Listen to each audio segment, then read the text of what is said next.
Ever struggled with Illustrator, wondering why your design looks great on screen but prints with an unexpected background? Today, we're diving into how to get that essential white page color, optimizing your designs for both screen presentation and print perfection. We'll start by looking at your artboard. Make sure you understand the difference between the artboard and the background. This is key. Okay, first, check your appearance panel. If it's not visible, go to Window and select Appearance now. Ensure that no fills or strokes are applied to your artboard by clicking on your artboard. This ensures that the white shows through correctly. Great! With your artboard selected, we can now apply our desired white color from the Tools panel. Go to the Option panel along the top on the left.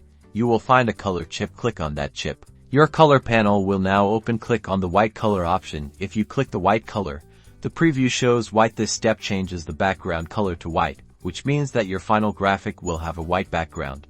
And there you have it. Your Illustrator document now sports a clean, crisp white background, perfect for print-ready files and a professional overall finish. This is how you go from a potentially confusing gray to a beautiful white. Happy designing!